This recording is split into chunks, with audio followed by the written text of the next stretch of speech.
So one of the early conclusions in the 2018 to, I would say, 2021 period was that although these technologies have a lot of promise and they can potentially change a lot of the work that we do, the adoption process was slow and clunky and faced a lot of obstacles. So the whole promise of LLMs to a lot of manufacturers is that it can take that tacit knowledge from the experienced mechanic or technician, and it could make that knowledge more accessible to the junior technician. So the idea would be to take all of the documentation of different pieces of equipment and add that, essentially fine-tune an LLM with that information, such that a junior technician, when they have questions about how to troubleshoot a particular problem, they could query the LLM to give them instructions. When they automated, they had to give up some of that flexibility because the robot would be locked over and over again. And this idea that there was a trade-off between flexibility and productivity set up essentially a zero-sum paradigm for robotics, that how much human time it takes to do that task versus how much robot time it takes to do that task. And then you look at the cost of the human time, the cost of deploying the robot, and it's what we call a labor displacement calculation. Essentially, one for one, the robot's displacing the human. And that's actually not how it works. And what we noticed was that European countries like Italy, Spain, France, Germany were significantly more positive and optimistic about automation than the United States. The United States was the only country with any net negative perceptions of the impact of automation. Hello and welcome to The Interface, the Hindus podcast to make sense of the accelerating pace of change underpinned by technology. I'm your host, Xavier. AI and automation are changing the way humans use technology and robotics in offices and shop floors. The interaction humans and machines have in these areas have a profound impact on how we as humans relate to emerging technologies. MIT researchers at the Institute's Industrial Performance Center have been studying and measuring this relationship over the past several years. Joining me to discuss the insights they've gathered from their studies is Ben Armstrong, Executive Director of MIT's Industrial Performance Center. Ben, welcome to The Interface. Thanks for making the time. Thanks for having me. Ben, I thought if we could kick off from the idea of the Industrial Performance Center itself. What is its mandate, and what are some of the multidisciplinary researches your team has taken in the last couple of years? The center emerged in the late 1980s, so it's about 35 years old at this point. And it emerged at this time of big economic change in the United States. And there were economists as well as engineers at MIT who were trying to make sense of a shifting global industrial environment. The rise of Japanese automakers who were more productive than their American counterparts, and the declining competitiveness of a lot of industries in the United States that had previously been dominant on the global stage.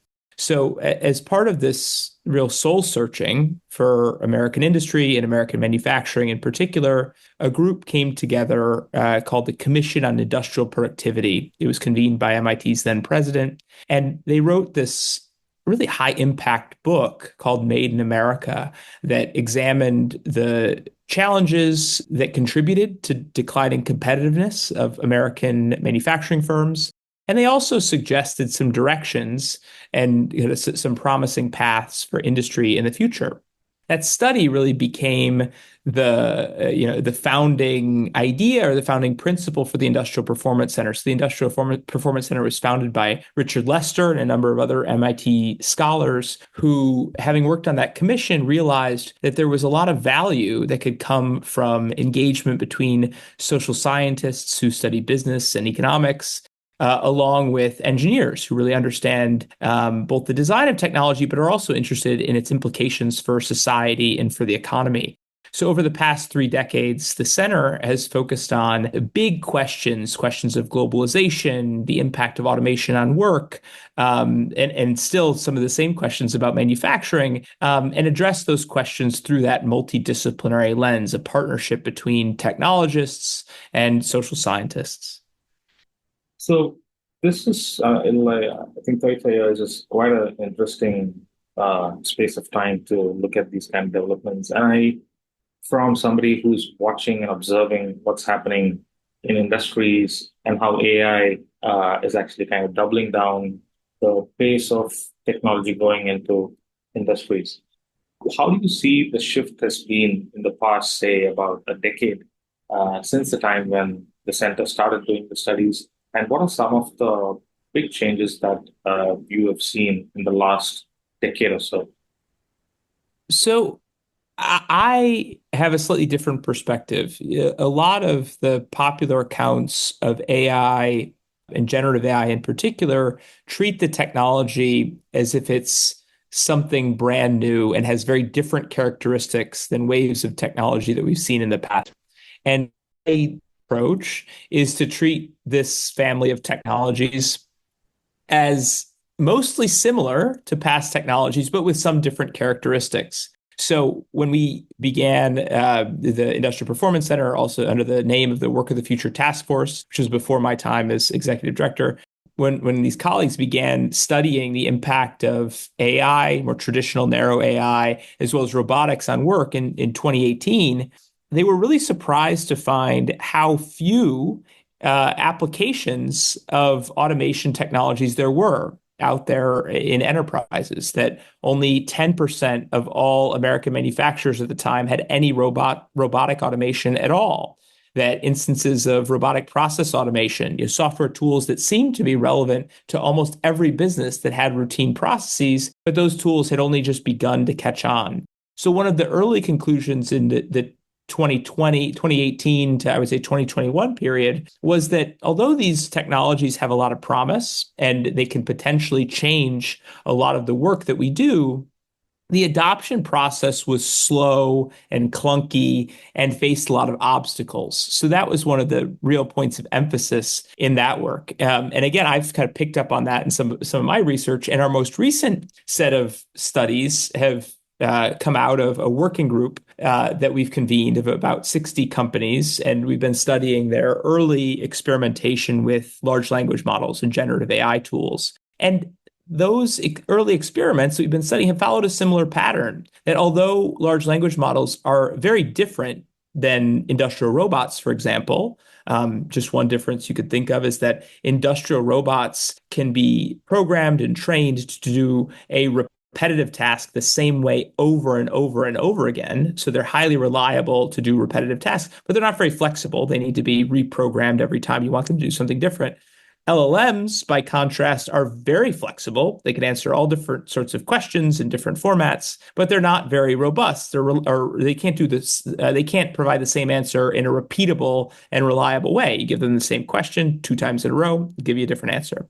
However, despite those differences, we see similar obstacles to adoption in firms, adoption and scale up, that it's very difficult to integrate a new technology within an organization and to scale up its use and to find really productive ways to deploy it. So although there are some, and we could talk about them, early studies of tasks where LLMs can be very effective, we found that in the real world where organizations try to deploy them at the team level or at the organization level, it's been slow going.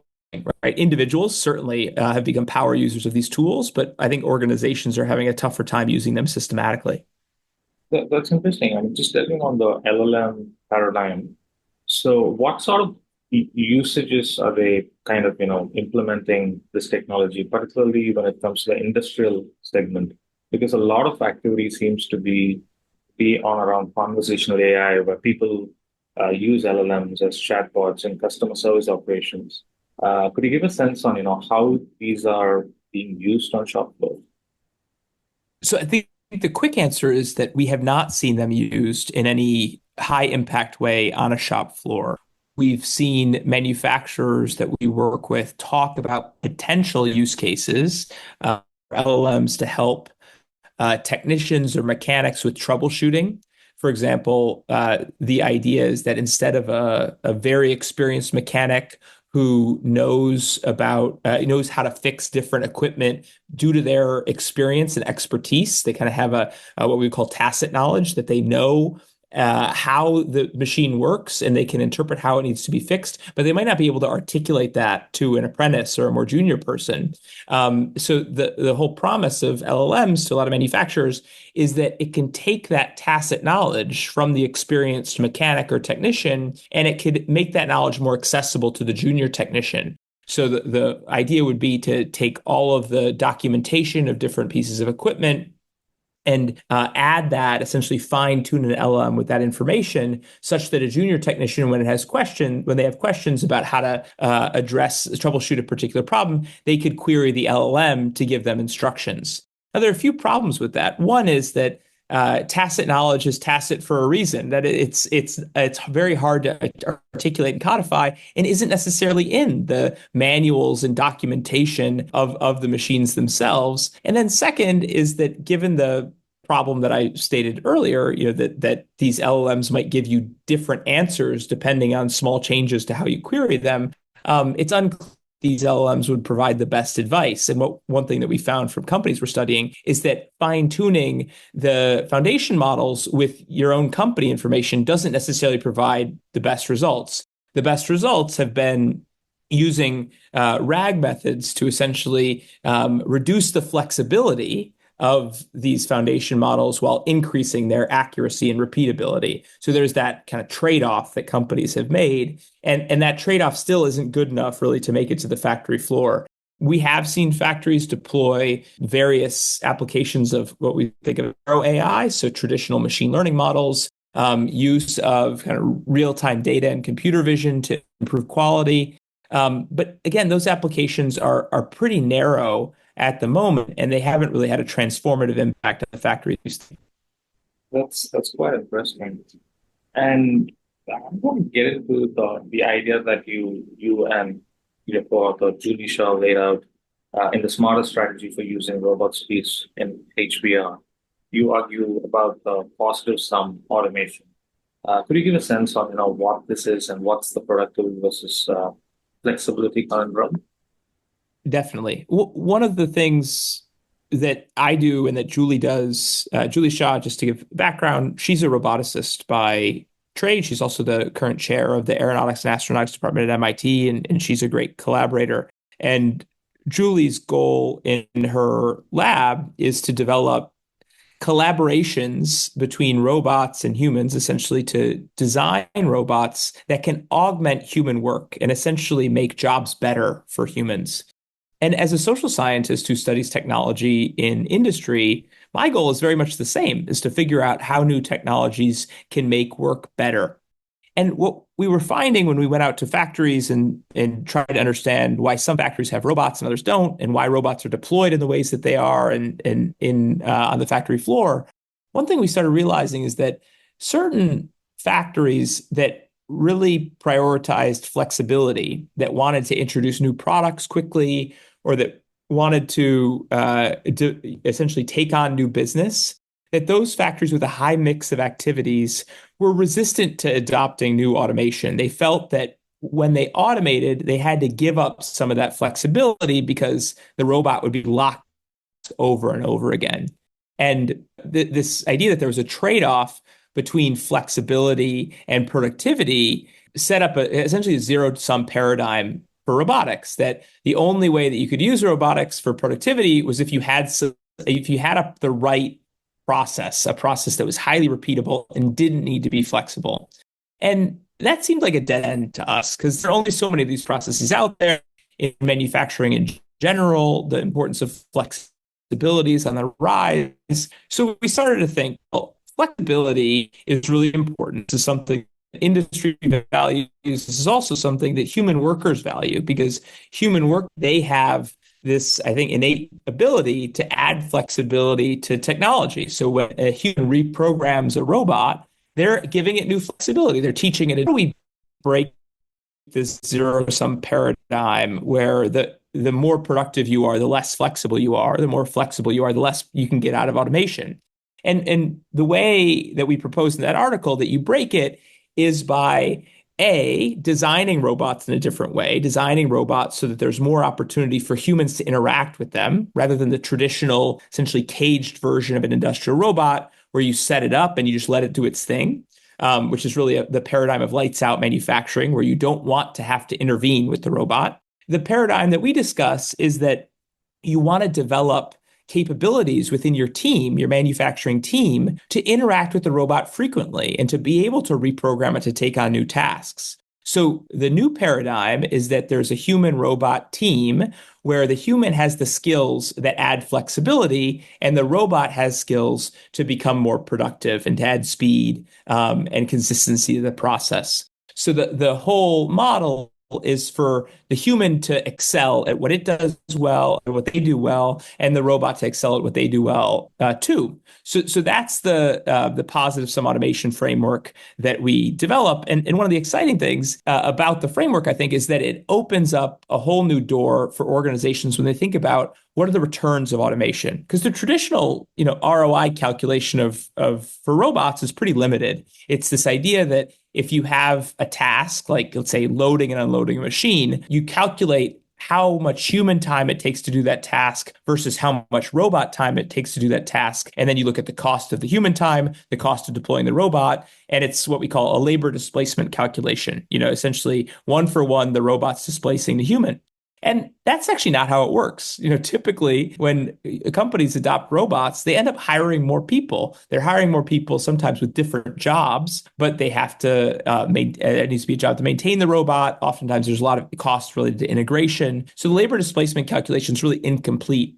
So what we think about with our positive sum framework is that what we want to look at is with the robot and the human robot team, is that team going to be doing work that's more productive and higher quality than the team without the robotic automation? And that is the control and experimental group in our ROI framework that we think is more accurate and more complete.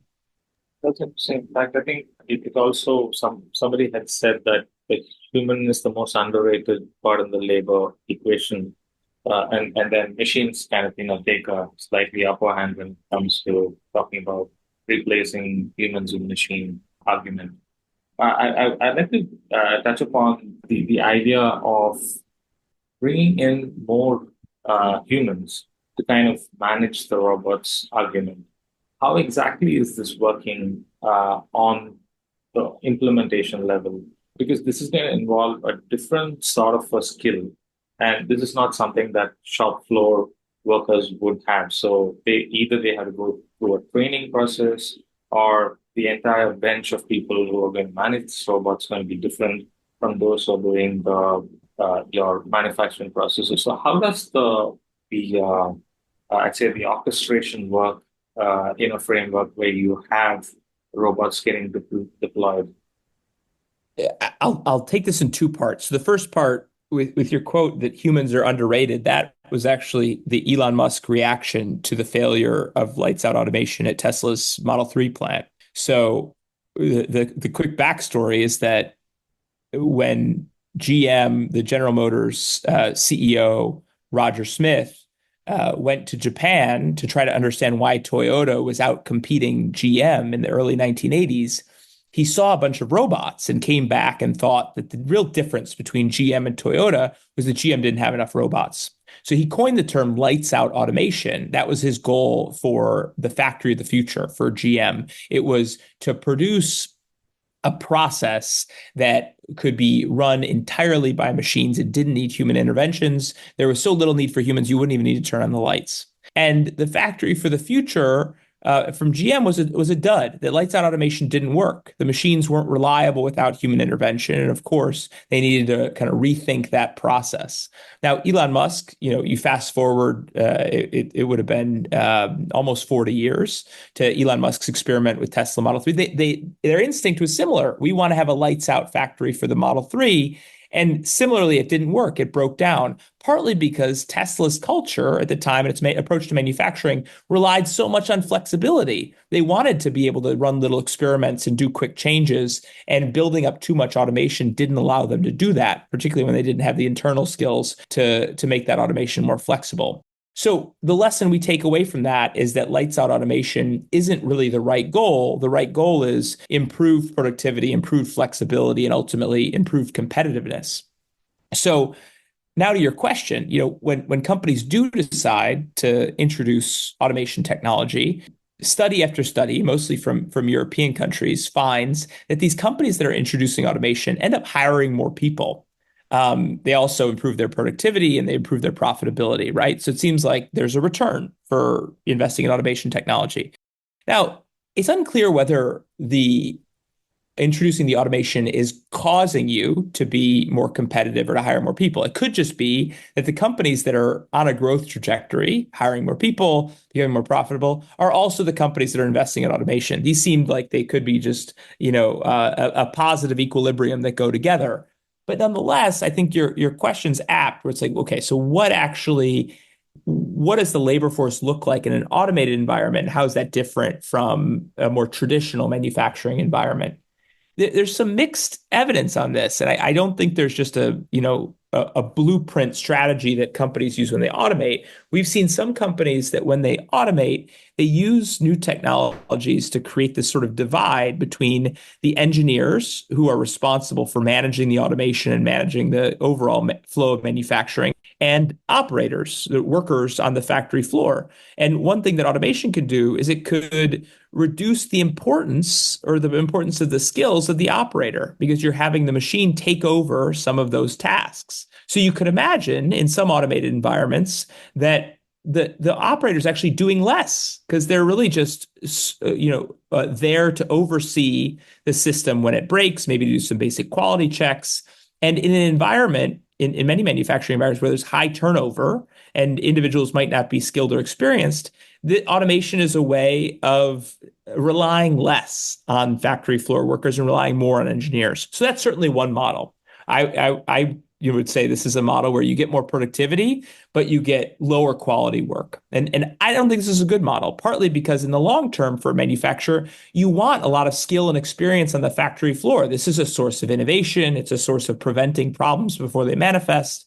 I think there are a lot of positive long-term returns to developing high quality jobs on the factory floor. So this is a model that some companies use. It seems like it can be profitable, but I don't think it's the most desirable one. The more desirable model, which we've seen across a lot of companies that have scaled up automation, is to, as you introduce automation to take over some manual tasks like loading and unloading a machine, you turn what was a machine operator who had to manage an individual machine or several machines into a more of a problem solving role, more of a tactician that's looking for areas of continuous improvement. And not only can an individual go from maybe managing 1 to 2 machines to managing 3 to 4 machines, it's an individual that can also take on more technical skills.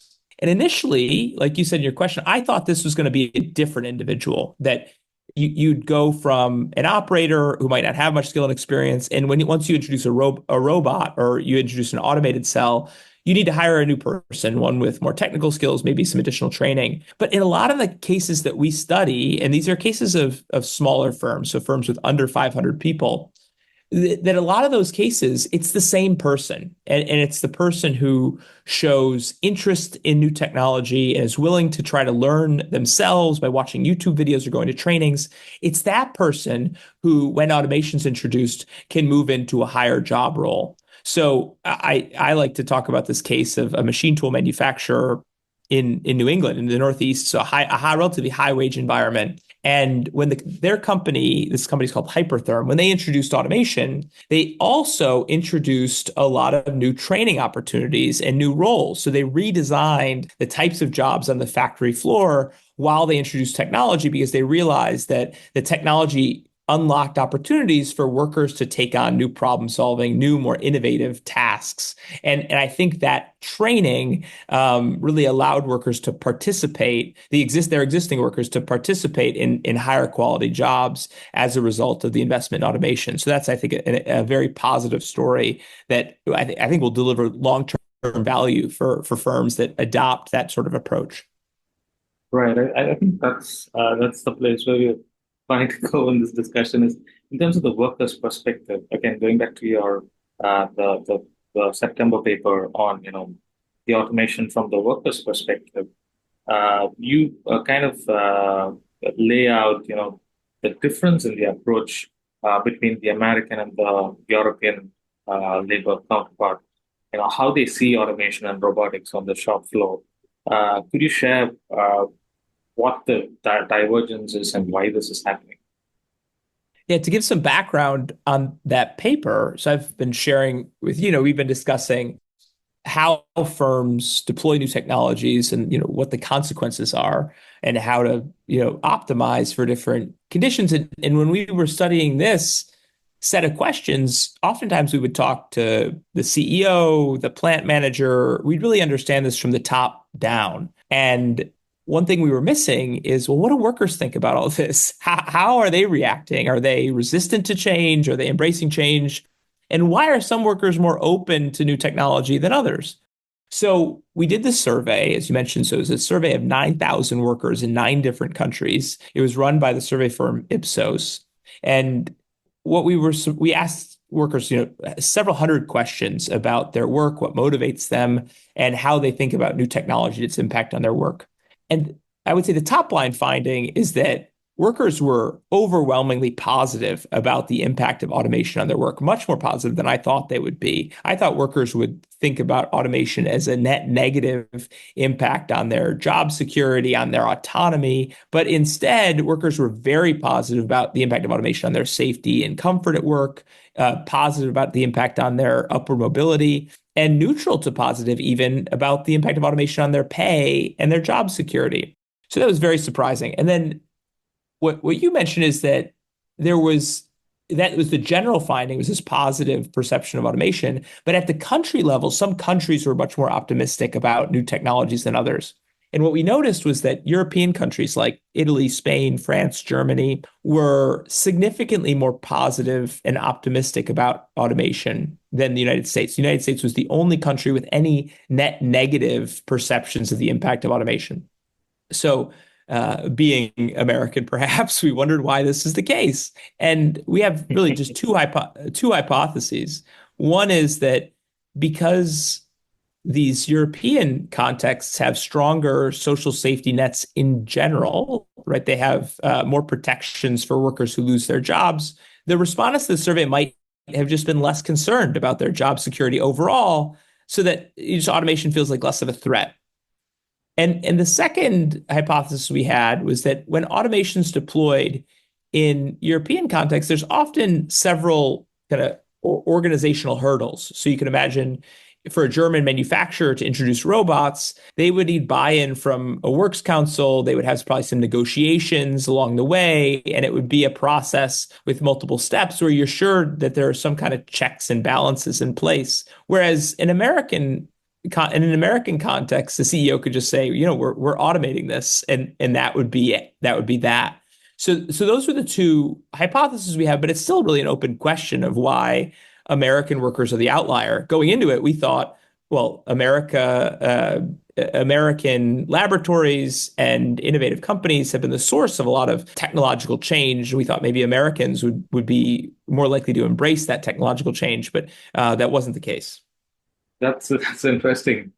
So I mean, it kind of boils down to the individual and the system. So that's a very interesting area. I think it would be great to know how this kind of progresses from here. But do you also do any research around the impact of automation and robotics in the emerging markets, particularly, say, India? You know, we would like to. So I'm going to be let me step back. So we have data, the adoption of robots in particular. And I talk so much about robots, not because robots are the be all end all of automation and new industrial technology, but just because we have very good data on robots in particular. We have partnerships with not only users of robots, but a robotics company that's shared their data. We have the International Federation of Robotics that offers data at the country level. So the insight we have on emerging markets really comes from that overall data on the usage of robots. It tells us where they're being deployed, what industries, and for what purposes. And we can tell that in emerging markets like India, the overall use of robots has been less. And that shouldn't be surprising because the ROI calculation is going to be different given the cost of labor is lower. But one thing that we've seen is that even in mature markets for robotics, the new installs of robots, so kind of new deployments, have been pretty flat over the last 10 to 15 years. So not a positive sign for the robotics industry. And the one country where the deployment of robots has really been changing dramatically is China. And I can share with you and your listeners, I'm happy to kind of share the data that the China robot adoption kind of just jumps off the charts compared to even high robot adopting peers like South Korea and Singapore. And what's really driving that? I think there are a few factors that are driving it. One is higher wages in China that really changed the equation for the ROI of robots and automation. And the second is the government push and government subsidies for new technology adoption. But I think there should be some skepticism when it comes to these numbers because there's been a lot of robots that have gone out into the field, into factories in China, but there's also been some scholarly reporting from the sociologist Ya Wenlei at Harvard that these robots go to factories in China with the idea that they can perform delicate assembly tasks like assembling electronics, for example.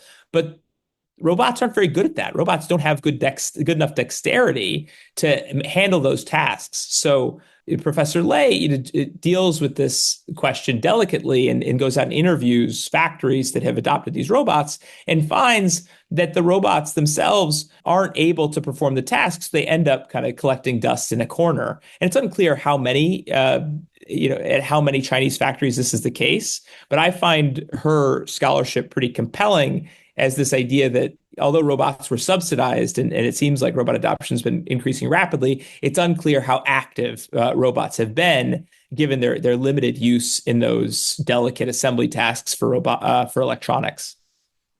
That's quite interesting. I think the important aspect that you highlighted about the wage going higher having an impact is quite an interesting piece to look at. And also, in the context of advanced economies, also having a similar situation, but the deployment happening in China is a very the increased installs happening in China is an interesting move.